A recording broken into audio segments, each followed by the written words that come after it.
Também, tem relato aqui, vou pôr a nota que o parlamento,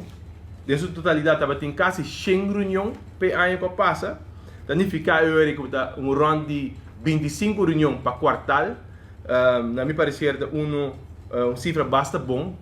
Mirando que ora para um documento de lei, você tem que estudar aqui, todo o tempo que tem cada dia para estudar, buscar informação, se tem o departamento não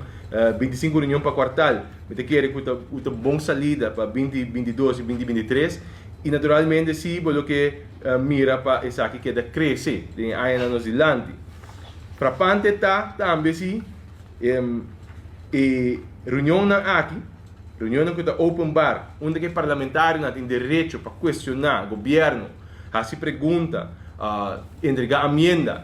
atender que o governo deve ponto aqui, pode mirar com um candidato de parlamentário não está presente,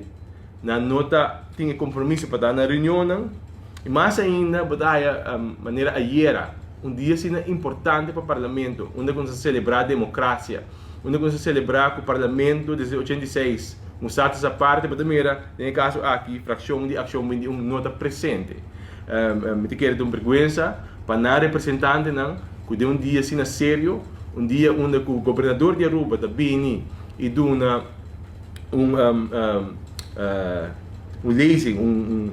resultado de governação na pueblo inteiro, representante do pueblo da escolha para vacância e não está presente de uma reunião assim importante. De quando essa carta essa aqui para o povo por mira e qualidade de representante que tem no parlamento e nós temos de indicar tudo o papel aqui, maneira que está overzicht de werkzaamheden para o povo por mira e raia sa com seu representante não está comportando no parlamento que o resultado que não está book e não escuta solamente o qual quando escreve de imprensa ou vídeo não quando está que banda de medalha solamente. Me quero agradecer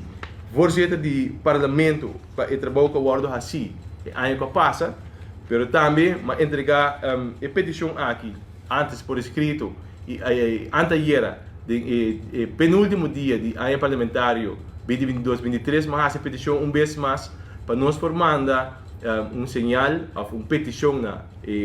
staff do parlamento para o qual trata reunião de comissão, reunião onde o departamento não bem, onde nós assina, por exemplo, com o web, onde nós assina com o Elmar, onde nós assina, por exemplo, com o departamento social, e tipo de discussão que o povo está raia para mira, para nós fazer live. Então, e dentro também tem uma preocupação do povo que está decidindo, e nossa petição está na staff do parlamento, e sei que pode transmitir live, mesmo com a reunião pública, para assim o povo poder informar ao tanto de todo o trabalho que está fazendo para o que se trata da comissão do parlamento. Me quero agradecer aqui agradecendo a fração de MEP pela oportunidade e confiança depositada em minha pessoa para liderar a fração de Aina Nova Zelândia, felicitando vez mais nosso colega, senhora Trump Lee, que faz tremendo trabalho e me quero que de para adiante, me quero nós seguir, enfocar, mas também puxar para a fração de MEP, mas também parlamento, dentro do parlamento, faz trabalho sublime, onde o povo está satisfatório dessa aqui.